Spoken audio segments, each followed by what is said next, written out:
Maka yang dihadapi oleh perempuan itu dilema, gitu ya.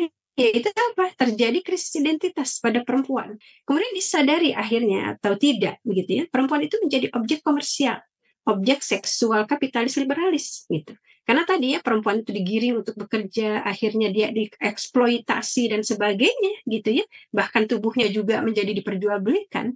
Ini suatu hal yang nyata di hadapan kita hari ini.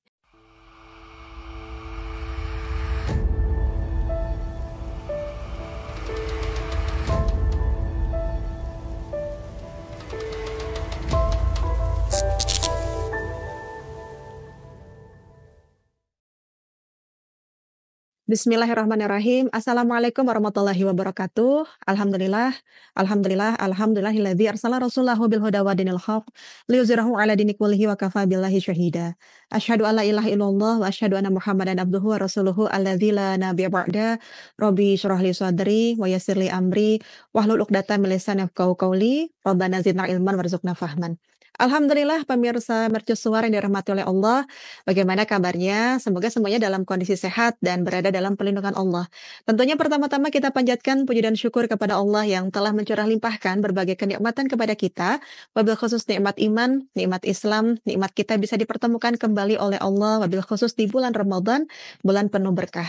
Tidak lupa juga salawat serta salam senantiasa kita haturkan kepada baginda Muhammad SAW, kepada keluarganya, sahabatnya, dan umatnya hingga akhir zaman.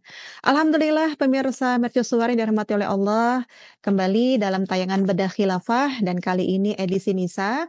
Insya Allah tayang setiap Ahad, jadi pastikan catat tanggal tayangnya dan juga silahkan share seluas-luasnya tayangan ini agar apa yang kita bincangkan pada sore hari ini juga turut diperbincangkan ya oleh masyarakat khalayak ramai. Alhamdulillah pemirsa mercusuar yang dirahmati oleh Allah, kali ini kita akan mengangkat tema khilafah dan jaminan kemuliaan perempuan. Dari sekian banyak ya tema khilafah yang sudah disuguhkan di channel Mercusuar Umat, maka kali ini kita akan coba kupas bagaimana jaminan khilafah untuk memuliakan perempuan. Dan alhamdulillah telah hadir ya narasumber yang luar biasa. Beliau adalah Ustadzah Najma Saidah. Assalamualaikum warahmatullahi wabarakatuh, Ustadzah. Waalaikumsalam warahmatullahi wabarakatuh. Ya, bagaimana kabarnya Ustadzah, sehat? Alhamdulillah sehat ya, insya Allah. Alhamdulillah. Ini terima kasih Ustadzah di tengah kesibukannya sudah meluangkan waktu ya untuk berbagi dengan pemirsa Mercusuar Umat. Dan kali ini kita akan coba mengupas ya Ustadzah bagaimana khilafah dan jaminan kemuliaan perempuan. Nah, sebelum membahas bagaimana khilafah nanti mekanisme ke arah memuliakan perempuan, barangkali bisa digambarkan ya Ustadzah bagaimana kondisi perempuan hari ini, yang ini juga mungkin sudah tidak asing lagi ya di tengah sahabat muslimah ataupun juga pemirsa semua, kaitannya dengan kondisi para perempuan. Tafadhali Ustadzah. Ya, bismillahirrahmanirrahim. Ya, Teh Rina, kalau kita melihat kondisi perempuan hari ini ya memang luar biasa gitu ya, menyedihkan gitu. Terutama kalau kita melihat bagaimana pemikiran yang ada di tengah-tengah perempuan hari ini. Kalau dulu mungkin kita hanya mengenal kesetaraan gender gitu ya, tapi hari ini luar biasa.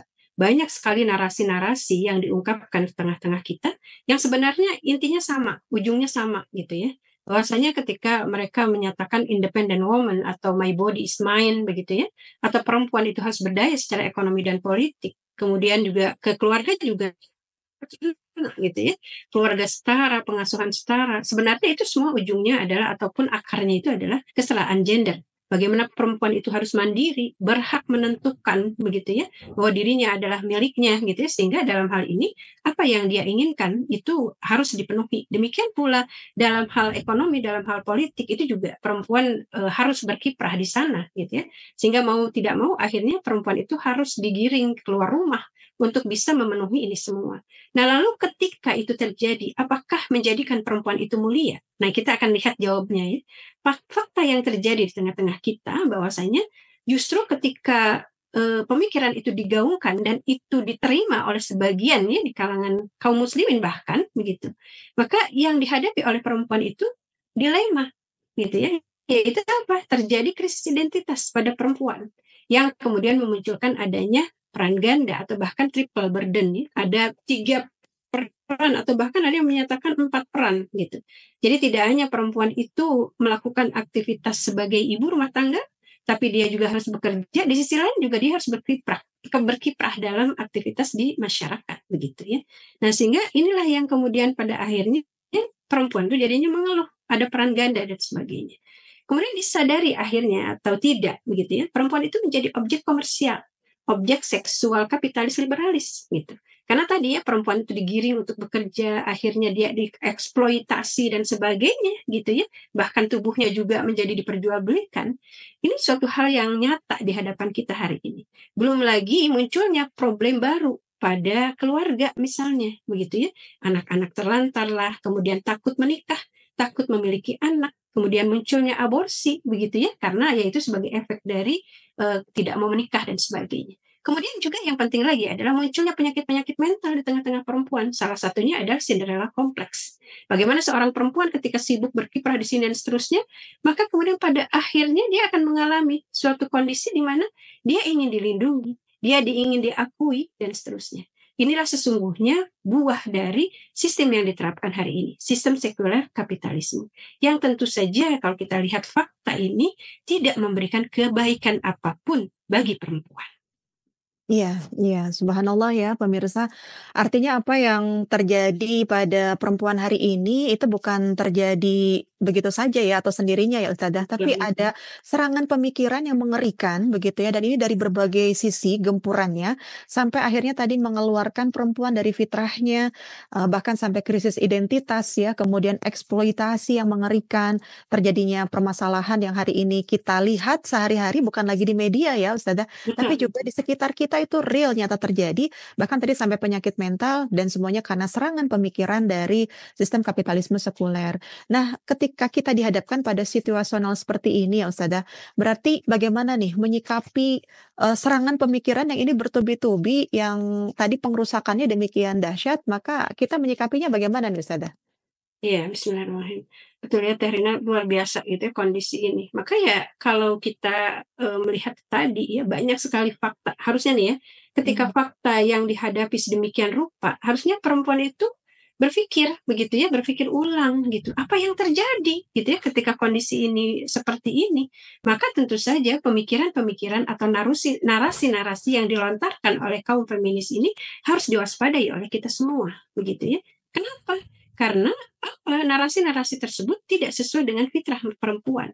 Ya, ketika tadi misalnya perempuan ingin mandiri dan seterusnya, maka Mhm. yang terjadi apa? Suatu saat dia akan membutuhkan suaminya. Dia akan membutuhkan orang-orang yang melindunginya, begitu ya. Mhm. Kemudian juga ketika situasi tadi ada di tengah-tengah kita, kaum perempuan itu, maka yang terjadi apa? Mengukur kesuksesan itu berdasarkan materi. Ya, ketika materi itu banyak didapat, maka dianggap bahwa perempuan itu mulia, gitu ya. Padahal kemudian yang terjadi adalah ini merupakan pemikiran yang bukan dari Islam, karena Islam tidak mengajarkan ya, Mhm. menyandarkan kebahagiaan, menyandarkan kemuliaan itu didasarkan kepada materi. Kemudian memunculkan masalah baru, ya, misalnya disharmoni suami istri misalnya, ya. Kemudian anak jadi korban, anak menjadi terlantar dan sebagainya. Mhm. Kemudian yang penting lagi adalah menyalahi syariat Islam. Ketika perempuan mandiri, kemudian akhirnya menjadikan perempuan yang kebalik Sebagai ya, tulang jadi punggung. mencari nafkah, suaminya betul, suaminya malah di rumah, jagain anak dan seterusnya, begitu.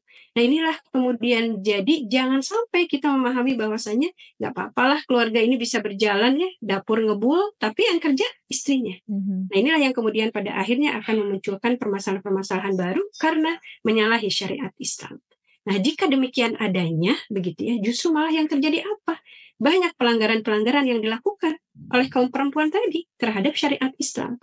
Nah, di sini seharusnya kita kembali kepada syariat Islam, kembali kepada aturan yang datang dari Al-Khaliq Al-Mudabbir, yang maha pencipta dan maha mengatur kita semua. Karena hanya dengan aturan dari Allah, Al-Khaliq Al-Mudabbir inilah yang akan menjadikan kita tenang. Karena Allah yang maha mengetahui kita sebagai ciptaannya. Sehingga di sinilah kemudian dengan aturan-aturan Islam maka akan menjaga kita semua kaum perempuan di dalam kemuliaannya. Nah, di sinilah kemudian kalau kita lihat bagaimana sesungguhnya seorang perempuan itu dinilai mulia. Maka Allah Subhanahu wa taala Al-Khaliq Al-Mudabbir sudah memberikan rambu-rambu kepada kita bahwasanya perempuan mulia itu adalah perempuan yang bertakwa. Inna akramakum indallahi atqakum. Gitu ya, bahwasanya siapapun gitu ya yang mulia di hadapan Allah itu adalah karena ketakwaannya. Nah, tentu saja perempuan yang bertakwa itu apa? Perempuan yang hanya takut kepada Allah. Takut kepada Allah dengan apa? Dengan sepenuh hati total taat kepada Allah Subhanahu wa taala. Tidak mau menyalahi sedikit pun, seujung jari pun, seujung rambut pun dari aturan-aturan Allah. Nah, disinilah kemudian perempuan itu akan selalu berusaha memburu ridho Allah. Dan tentu saja dalam menapaki langkah-langkahnya akan meneladani Rasulullah SAW. Sehingga faktanya yang kita akan jumpai bahwasanya seorang perempuan yang mulia, seorang muslimah yang mulia, didasari ketakwaan kepada Allah, dia akan mampu menjalankan perannya sebagai anak, perannya sebagai ibu, perannya sebagai istri, perannya sebagai bagian dari masyarakat, dan dia pun akan senantiasa menjaga kehormatannya. Hanya saja ini semua akan bisa terlaksana ketika ada sistem kondusif yang menaunginya. Ketika sistem itu tidak ada, seperti hari ini ya Teh Rina, kita ingin berusaha menjadi perempuan yang takwa, tapi ya ada aja gitu ya, karena sistem yang ada tidak mendukung hari ini. Disinilah sesungguhnya kita membutuhkan sistem yang kondusif yang diterapkan oleh sebuah negara yang akan bisa mengatur kita tentu saja didasarkan kepada Islam, bukan yang Iya lain. ya, Masya Allah. Artinya memang perempuan ya, baik itu ibu ya ataupun juga yang lainnya membutuhkan pelindung, penjaga, perisai, dan Betul. itu ada pada tadi sistem Islam ya Ustazah, yang akhirnya melindungi kita dari berbagai serangan pemikiran yang itu bisa merusak fitrah kita begitu, dan itu adalah khilafah. Nah, Ya. berbicara tentang khilafah ini berarti kan tadi Ustazah sudah menggambarkan ya kaitannya dengan negara yang menerapkan sistem yang kondusif, menerapkan Islam secara kafah, dan nanti bisa menjadikan perempuan atau para muslimah itu takwa dan mulia. Jadi bisa digambarkan Ustazah bagaimana mekanisme khilafah dalam memberikan jaminan kemuliaannya kepada perempuan Ustazah, bagaimana ini? Ya, bismillahirrahmanirrahim.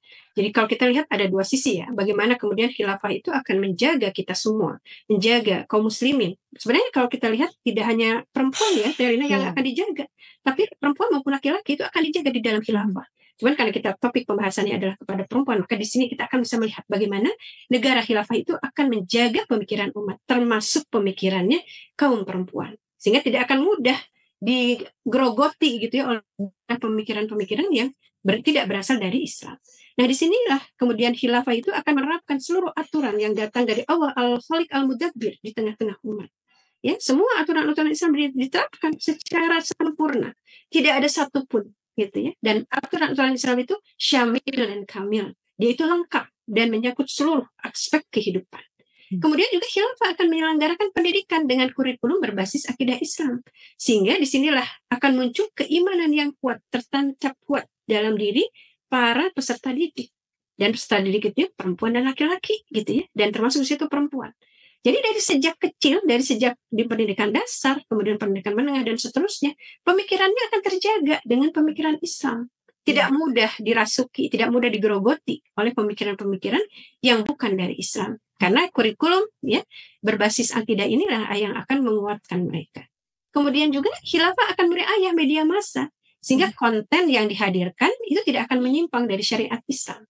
Dan keberadaan dari media massa ini adalah untuk kepentingan dakwah Islam dan membangun masyarakat yang unggul dan berkualitas tinggi.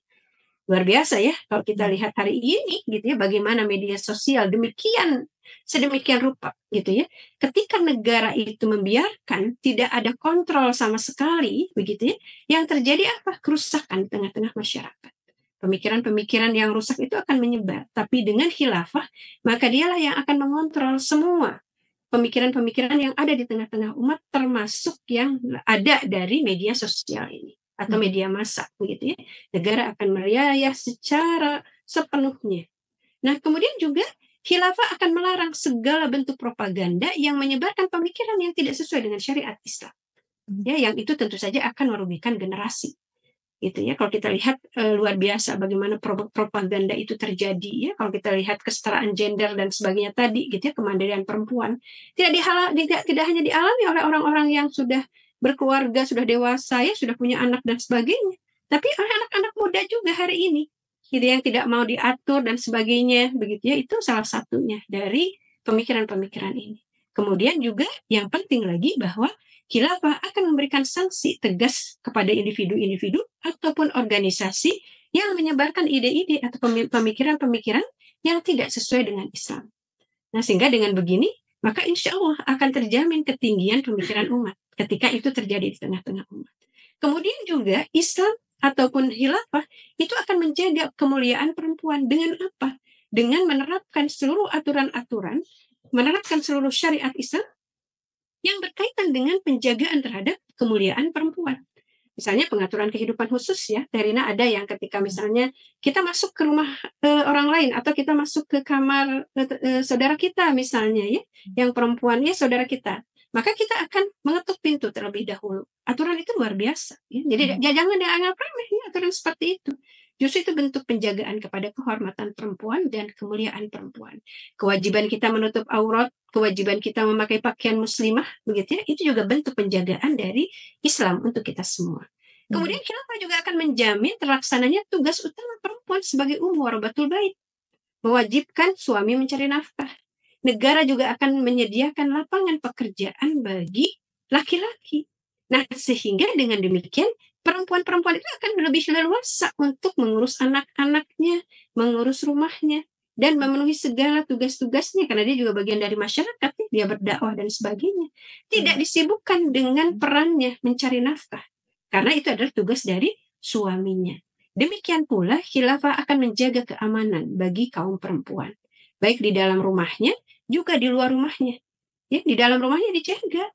Gitu ya, tadi ya seperti kehidupan khusus dan sebagainya itu diatur. Demikian pula dijaga dari hal-hal yang bisa mengganggunya. Ketika misalnya perempuan pergi melakukan safar, pergi umroh atau haji atau pergi lebih dari sehari semalam, maka Allah memerintahkan kepada kita untuk ditemani dengan mahram. Nah, ini semua adalah bentuk penjagaan Islam bagi kita. Bentuk penjagaan syariat Islam, bentuk penjagaan khilafah untuk kita semua kaum perempuan. Sehingga terjaga dari hal-hal yang bisa menghinakannya, tapi menjadikan perempuan itu mulia dan bersih dari pemikiran-pemikiran yang merusak. Demikian. Iya, Masya Allah. Artinya begitu luar biasa apa yang tadi sudah digambarkan oleh Ustadzah ya, pemirsa, mekanisme khilafah yang sedemikian detail dalam menjamin kemuliaan perempuan, ini betul-betul menjaga dari berbagai serangan pemikiran dan penerapan aturannya yang komprehensif dan terintegratif ya Ustadzah, dari Betul. pendidikan, media massa gitu, kemudian juga kaitannya dengan sanksi bahkan gitu ya, dan juga penjagaan bagaimana muslimah itu betul-betul bisa menjalankan kewajibannya yang strategis begitu ya, dengan hadir tadi memastikan kewajiban pria sebagai pencari nafkah dan mekanisme pengaturan hukum Islam yang lainnya kalau kita pandang itu sebagai dari kacamata keimanan kita kepada Allah ya Ustadzah, artinya Ya, itu betul-betul luar biasa ketika terikat dengan aturan Islam, nyatanya bisa mengantarkan kemuliaan untuk kita semua. Nah ini untuk akhirnya tadi mewujudkan peradaban yang unggul, tadi Ustadzah sampaikan peradaban yang mulia yaitu khilafah, ini apa yang harus kita lakukan Ustadzah? Sekaligus juga barangkali closing statement ya untuk pemirsa yang mendengarkan. Tafadhol Ustadzah. Iya, nah inilah yang penting ya, apa yang harus dilakukan dengan situasi ini. Kita nggak bisa sendirian, begitu ya, kita harus bersama-sama. Kita individu, kemudian masyarakat dan negara itu harus bersama melakukannya. Dan saat ini ketika negara tidak ada, ya, negara Islam itu tidak ada atau khilafah tidak ada, maka disinilah yang harus kita lakukan adalah mengokohkan fungsi keluarga muslim. Jadi kita bangun ya keluarga kita berdasarkan ketaatan kepada Allah dan menjadikan syariat Islam itu sebagai standar dalam menjalani kehidupan. Tentu saja untuk meraih ridho Allah. Kita jadikan rumah sebagai masjid sekaligus madrasah, sekaligus rumah sakit dan benteng pelindung dan sebagai kamp perjuangan. Inilah yang harus ada di tengah-tengah kita, begitu ya, di dalam keluarga kita, sehingga kita harus juga upayakan agar keluarga kita dalam rel syariat Islam, berada dalam koridor syariat Islam. Jangan lupa kita juga membangun diri kita, gitu ya, sebagai ibu yang benar-benar menjadi pencetak generasi pejuang, sebagai istri solihah, sebagai pemimpin di tengah-tengah kaum muslimah, gitu ya. Dan kita juga bersama-sama dengan para laki-laki melakukan perjuangan di tengah-tengah umat untuk tegaknya syariat Islam dalam naungan khilafah. Disinilah peran kita di tengah-tengah masyarakat. Kemudian juga kita harus gandengan tangan gitu ya, mewujudkan agar pemikiran, perasaan dan aturan-aturan Islam itu ada di tengah-tengah umat. Pemahaman kita, kita belajar Islam, kita pun menjadikan apa yang kita pahami menjadi standar kehidupan kita dan kita menjadi tentram, yakin akan apa yang kita terapkan di muka bumi ini. Dan ini semua hanya bisa kita lakukan dengan mencerdaskan diri kita dan mencerdaskan umat di tengah-tengah kita. Mencerdaskan umat yaitu mencerdaskan kaum muslimah di tengah-tengah kita. Insya Allah dengan kecerdasan ini didasarkan kepada Islam, maka akan menjadi benteng yang kuat pada akhirnya akan bisa mewujudkan apa yang kita harapkan, yaitu tegaknya daulah khilafah di muka bumi ini.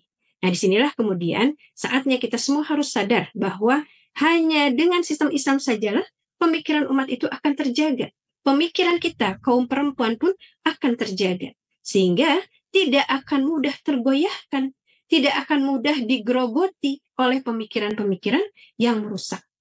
Dan ini kemudian hanya akan bisa secara sempurna terlaksana ketika khilafah Islamiyah tegak di muka bumi ini. Dan dengan khilafah Islamiyah inilah akan mengantarkan kaum muslimah seluruhnya, bahkan umat manusia secara keseluruhan untuk menjadi bisa hidup sejahtera, bisa hidup dalam kemuliaan. Sehingga tidak ada satu alasan apapun untuk membuat kaum muslimah harus ikut-ikutan mengadopsi, mempropagandakan, bahkan memperjuangkan ide atau pemikiran-pemikiran yang dilontarkan oleh musuh-musuh Islam atau oleh para feminis. Cukup Islam menjadi pegangan kita, belajar Islam dengan sepenuh hati, insya Allah, dan menjadikan apa yang kita pelajari itu menjadi pijakan dalam kehidupan, dan insya Allah kita akan berusaha memperjuangkannya eksis di tengah-tengah umat dalam naungan khilafah Islamiyah, insya Allah. Amin, Allahumma amin. Masya Allah, alhamdulillah, wa syukurillah. Jazakillah khairan katsiran Ustadzah untuk penjelasannya, hatur nuhun pisan. Semoga dengan yang tadi dijelaskan bisa memberikan pencerahan ya untuk pemirsa mercusuar, dan juga wabil khusus untuk Ustadzah senantiasa diberikan kesehatan ya Ustadzah. Amin. Diberikan kemudahan dan juga berkah tadi ilmu yang sudah disampaikan. Sekali lagi terima kasih Ustadzah. Alhamdulillah pemirsa mercusuar luar biasa yang tadi kita kaji di hari ke-9 Ramadan kali ini, kita mendapatkan pemahaman yang luar biasa kaitannya dengan bagaimana mekanisme khilafah begitu ya, dan jaminan kemuliaan perempuan. Ternyata kita perlu membuka mata hari ini bahwa apa yang terjadi di tengah kita, bahkan apa yang terjadi pada diri kita hari ini, itu karena adanya serangan pemikiran dari sistem kapitalisme sekuler, sehingga itu bisa merusak ya perempuan dari fitrahnya, dan tentunya solusi satu-satunya untuk menyelamatkan dan kembali memuliakan perempuan adalah dengan penerapan Islam secara kafah, yaitu dengan penegakan khilafah. Dengan komprehensifan penerapan aturannya, maka ini akan menghantarkan perempuan pada derajat takwa, derajat yang mulia, dan tentunya juga tadi Masya Allah ya, menjadikan rumah sebagai masjid, madrasah, rumah sakit, benteng pelindung, kamp perjuangan, yang tentunya ini menjadi PR bagi kita semua, membangun profil muslimah yang tangguh, kemudian juga mewujudkan masyarakat yang taat syariah dengan tegaknya khilafah Islamiyah. Baik pemirsa mercusuar yang dirahmati oleh Allah, terima kasih banyak untuk perhatiannya. Semoga apa yang tadi kita bincangkan ini bermanfaat. Silahkan share seluas-luasnya dan pastikan juga pemirsa untuk menyimak tayangan demi tayangan yang sudah disuguhkan di channel Mercusuar Umat. Terima kasih banyak. Mohon maaf lahir dan batin. Saya mewakili narasumber Ustadzah Najma Saidah dan seluruh kru yang bertugas. Mohon pamit undur diri. Sampai jumpa pekan depan. Wassalamualaikum warahmatullahi wabarakatuh.